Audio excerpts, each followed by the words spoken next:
এই গাদ্দার, তোরা যারা আজকে এশার নামাজ পড়স নাই, ওঠ এখান থেকে বেটা, নাফরমান, যা এখান থেকে বেটা। তোর মতো নাফরমানের জনপ্রিয়তা দিয়ে আমি কি করবো? আমি কি ভোটে দাঁড়াইছি বেটা? আমি কি ভোটে দাঁড়াইছি বেটা? আমি কি মার্কা নিয়ে আসছি কোনো? যে আপনাদের একটা ভোট আমার দরকার, আপনারা খারাইয়া মতেন আর বইয়া মতেন আর শীতইয়া মতেন, আমারে ভোট দিলে সারব? এটা ভোটের মাহফিল? ভোটের সবাইটা? তাহলে কেন পড়লা না নামাজ? বলো নির্লজ্জ ছেলেরা, এই লজ্জাহীন ছেলেরা, বেহায়া, এশার নামাজ যারা পড়ো নাই, এখন বের হও। যদি ফেরেশতা ঘাট ধরে বের করে দেয়, এবং খোদার কসম মনে রাখবা, আজ মনে হয়েছে তো বের করে নাই, আল্লাহর কসম, রব্বে কাবার কসম, বাইলে বাইলে ফইলা হাসরের দিনে এরকম সব বেঈমান, নাফরমান, পাপী ইমানদারদের সাথেই দাঁড়াবে প্রথম। মনে করবে মনে এই রঙেই দিন গেছে, দুনিয়াও তো সিটার বাটফার আসিলাম, পালা মানুষের লগে ফার হইয়া গেছি। হ্যাঁ, আখেরাত তো মনে এমন হবে। কোরআনুল কারীমে আল্লাহ বলছে, হাসরের দিন আল্লাহ তাআলা ফেরেশতাদেরকে সামনে রেখে বলবে, ওয়ামতাজুল ইয়াউমা আইয়ুহাল মুজরিমুন, এই নাফরমান, সুদখোর, হারামখোর, বেনামাজি, বেঈমান, মুশরিক, মুনাফিক, বেরো আমার রাস্তা, বাইরো বাইরো। আজ ইমানদারদের কাতার থেকে, আজ আমার জান্নাতি বান্দাদের কাতার থেকে, আজ আমার সাজদাওয়ালা বান্দার কাতার থেকে বাইরো। জানোস না ফরমান, আমার বান্দা কতটা কষ্ট করে ফজরের নামাজ পড়ছে। এক লগে ভাত খাইতে দিছি মনে করছো এক লগে জান্নাতও দিব? হ্যাঁ, ফাইজলামি মনে করছো? জান্নাত আর বাতের থালা এক কথা। দুনিয়া বাতে না খাইতে দিছি ইমানদারেরও নাফরমানেরও, দুনিয়া একটু ঘুমাইতে না দিছি, এগুলো তো আমি জানোয়ারকেও দিছি। দুনিয়ার খানা তো আমি জানোয়ারকেও দিছি বেটা। আজ আখেরাত দেব না, এক ঢোক পানিও হবে না, এক লোকমা খাবার মিলবে না।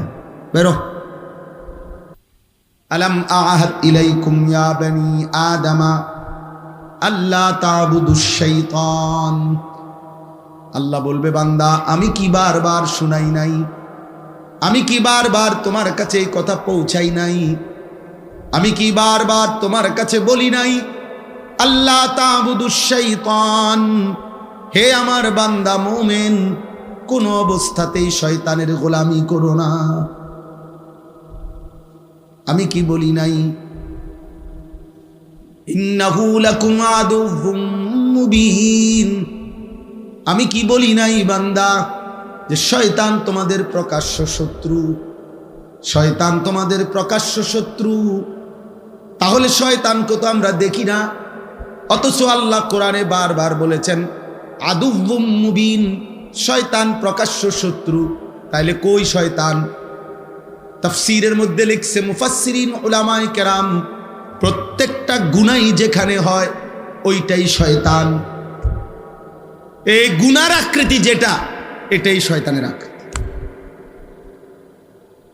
অর্থাৎ এটা বোঝা একদম সহজ, যেটাই গুনাহ, যেটাই পাপ, তো এটাই শয়তানের নমুনা, শয়তানের চিহ্ন। অতএব এটা প্রকাশ্যই তো বোঝা যায়। এটা না বুঝার কি আছে? এটা না বুঝার কি আছে? এটা না বুঝার কি আছে? না হুজুর আমি এটা বুঝি না, এটা যে মদ, আমি মনে করছি এটা মধু। আপনি মনে করছেন এটা মধু? হ্যাঁ হুজুর আমি বুঝি না, এটা মনে হচ্ছে, আমি মনে হচ্ছি আমার আপন বোন, পরে দেখি মানুষের বোন। আপনি এনি বুঝছেন, আপনি মস্কারি করেন, আপনি বুঝেন নাই, আপনি বুঝেন নাই। বাবাদেরকে বলি, বাবারা সন্তানকে ফিরান, সন্তানকে ফিরান, ছেলে মেয়েকে ফিরান, স্ত্রী পরিজনকে ফিরান। আখিরাতের ভাবনা। প্রিয় ভাই আমার, বন্ধু আমার, বাবা আমার, মা আমার, বোন আমার, দোস্ত আমার, নওজোয়ান সাথী আমার, এমন সুন্দর জীবন নষ্ট করে দিও না বাপ। কেউ কারো ঘরেই থাকে না, তুমি তোমার ঘরেই থাকো, আমি আমার ঘরেই থাকি। কেউ কারো কবরেও থাকবে না। তোমার কবরে তুমিই থাকবা, আমার কবরে আমিই থাকবো। একদিন সব একাকী হয়ে যাবে, একদিন সব। হযরত ওমর ইবনে আব্দুল আজিজ তাবিঈ ছিলেন, যারা সাহাবাদেরকে দেখছেন এমন শ্রেষ্ঠতম তাবিঈ হযরত ওমর ইবনে আব্দুল আজিজ রাহমাতুল্লাহি আলাইহি। উনি মাঝে মাঝে কবরস্থানে, ওনার আত্মীয় স্বজনের কবর যেখানে ছিল পারিবারিক কবরস্থানে যাইতেন আর কবরকে ডাক দিতেন। ডাক দিয়া বলতেন, হে কবর, মাযা ফাআলতা বিল আহিব্বা, আইনাল আসদিকা, আইনাল জুল্লাস, আইনাস সাম্মার। তিনি বলতেন, হে কবর, আমার আত্মীয় আমার স্বজনদের সাথে তুমি কি করেছো বলো। তিনি বলতেন, আমার বন্ধুরা কোথায় কবর, আমার চাচারে কি করছো কবর, আমার বাপেরে কি করছো বলো, আমার জ্যাঠাতো ভাইরে কবর তুমি কি করেছো বলো, তোমার কাছে রেখে গেছিলাম, তোমার কবরে শোয়া গেছিলাম, আজ বলো তুমি কবর। আমার আত্মীয়দের সাথে, আমার স্বজনদের সাথে, আমার বন্ধুদের সাথে, যাদের সাথে আমি গল্প করতাম, যাদের সাথে আমি বন্ধুত্ব ছিল, তোমার কাছেই তো রেখে গেছিলাম, তুমি তাদের সাথে কি আচরণ করেছ, মাযা ফাআলতা। কিতাবের মধ্যে আছে হযরত ওমর ইবনে আব্দুল আজিজ এই বুজুর্গ তিনি কাঁদতেন, আর সাথে তখন যারা দাঁড়িয়ে থাকতো তাদেরকে তিনি বলতেন, জানো কবর আমারে কি বলছে। তো তারা বলতো, কি বলছে হযরত?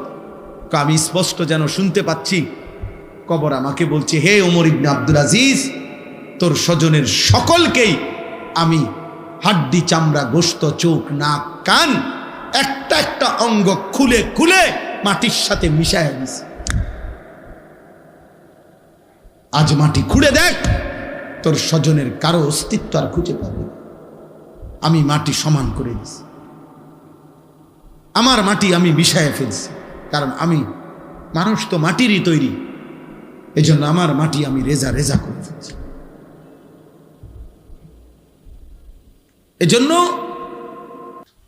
যদি কলিজা শক্তই হয়, এক ওয়াক্ত নামাজ পড়তে মন না চায়, নওজোয়ান মাঝে মাঝে কবরস্থানে একা দাঁড়াইও, মানুষের লগে যাইয়া পারতা না, একলা কবরস্থানে দাঁড়াইও একা নীরবে, দিনের বেলাতেই কোনো কবরের সামনে 1 মিনিট 2 মিনিট দাঁড়াইয়া ভাইবো, এই মানুষগুলো জমিনে কোলাহল করত, এই জমিনে এই মানুষগুলো ব্যস্ত ছিল। আজ পৃথিবী ঠিকই আছে, ওরা আর নাই। আকসিরু যিকরা হাদিমিল লাযযাত, আল্লাহ নবী সাল্লাল্লাহু আলাইহি ওয়াসাল্লাম বলছেন, উম্মত সমস্ত স্বাদ আনন্দ উল্লাস ফুর্তি সব মজা শেষ করে দিবে যেই মৃত্যু, সেই মৃত্যুকে বেশি বেশি স্মরণ করো। সব সব ঠান্ডা করে দিবে, সব স্তব্ধ করে দিবে, সব স্তব্ধ করে দিবে। আল্লাহ তাআলা বলছে, মিনকুম মান ইউতাওয়াফা মিন ক্বাবলু, আমার বান্দা মনে রেখো, আমি কিন্তু সকলকেই যুবক, সকলকেই বৃদ্ধ বানাই না। মায়ের পেট থেকে বের করার পরে চলতি পথে আমি আল্লাহ তাআলা অনেককেই মৃত্যু দিয়ে ফেলি।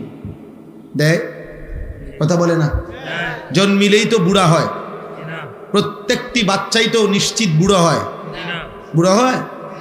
3 বছরের বাচ্চা কবরে নাই, 3 দিনের বাচ্চা কবরে নাই, 6 বছরের বাচ্চা কবরে নাই। তাইলে তুমি কোন হিসাবে ভাবছো তুমি আরো 30 বছর বাঁচবা? আমাদের মৌলানা মুতালেব হোসেন সালিহি, আমার বন্ধু, মৌলানার ওর মেয়ে বাচ্চা হয়েছিল 1 মাস 1.5 মাস, 1 মাস হয়েছে মনে হয়। এই গত 3 দিন আগে এই বাচ্চা অসুস্থ ছিল, 1 মাসের বাচ্চা, 1 মাস। ঢাকা নিয়েছে, মোহাম্মদপুর শ্যামলী বড় হসপিটালে ভর্তি করাইছে। আগের দিন রাত্রে আমারে ফোনে কইতেছে, আনিস, আমি বললাম কি অবস্থা বাচ্চার, ডাক্তারে কি বলুন? মাশাআল্লাহ অনেক ভালো আছে, বলতেছে চিকিৎসা অনেক সুন্দর, ভালো হসপিটাল, খুব বড় সড়ো, অনেকক্ষণ বলল। পরের দিন আবার রাত্র 12:30টার দিকে আবার ফোন দিছে, ফোন রিসিভ করছি আর দেখি ও কাঁদতেছে। আরে কি হইল রে, কান্দোস খেল? আমার আদরের বাচ্চা, কোলের বাচ্চা মারা গেছে, এই 1 মাসের বাচ্চা মারা গেছে, রাত 10টায় মারা গেছে। তখন আমি যখন শুনছি তখন 12:30 বাজে। পরে কথা বলতেছি আর সান্ত্বনা দিতেছিলাম, তো বললাম যে বাচ্চাটা এখন কোথায়, তুই কই এখন?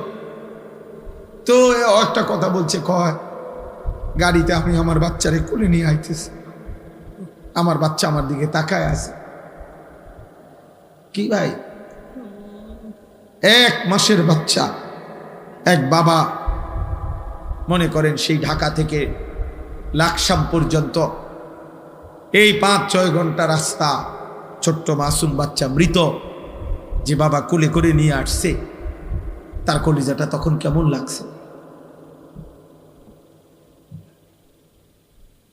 কে তোমাকে নিশ্চয়তা দিল বাবা তুমি আগামীর ভোর দেখবা? প্রতিদিন প্রতি রাত ভোর হতে কত মানুষের জানাজার এলান হয়, এমন একটা এলান কি তোমার জন্য হবে না? কবরের কথা শুধু গজল শুনলে হবে? এটা শুধু গজলের জন্য? এ তো ফিকিরের জন্য, এ তো ভাবনার জন্য, চিন্তা ফিকিরের জন্য। এজন্য আজকে আমি মূল কথা, মোটা কথা এটা বললাম। আল্লাহ তাআলা কোরআনুল কারীমে, আমি এবার আয়াতগুলোর তর্জমা বলি, তাইলে আমার কথা শেষ হয়ে যাবে। কোরআনুল কারীমের 18 নম্বর পারা, কোরআনুল কারীমের 23 নম্বর সূরা, সূরায়ে মুমিনুন।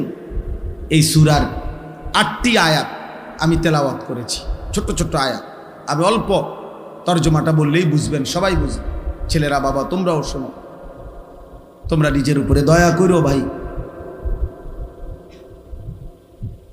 কমপক্ষে নিজের জন্য ভাইবো। কেন নামাজ পড়ছো না? কেন আল্লাহকে ডাকো না? বেঈমান কি গভীর ষড়যন্ত্র করছে প্রতি মুহূর্তে। এক ভাঙা তরির মতো বাংলাদেশ, যেই দেশে মনে হয় যেন এমন তুফান উঠছে, কখন যে কোন দিক কাইট হয়, কখন যে কোন দিক ডাইবা যায় বলা যায় না।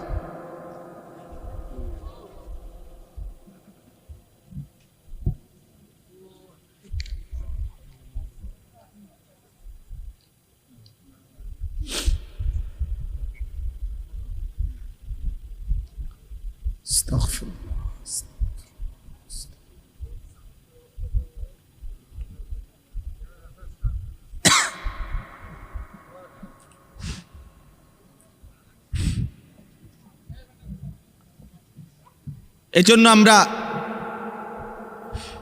আসলে আওয়াজ,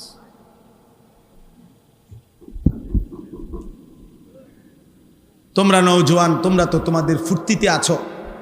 তোমরা মনে করছো জীবন মানে উপার্জন করবে তোমার বাবা, রান্না বান্না করবে তোমার মা, আর তোমার রাত দিন দুপুর কাটবে মোবাইল, নারী, ছবি, অশ্লীল গল্প, অশ্লীল কামনা বাসনা এর মধ্যে।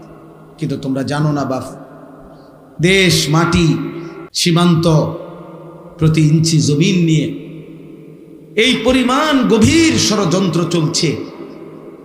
কখন যে কোন দিকে কাইত হয়, কখন যে কোথায় গিয়ে আমাদের গন্তব্য থামে, কোনো নিশ্চয়তা নেই।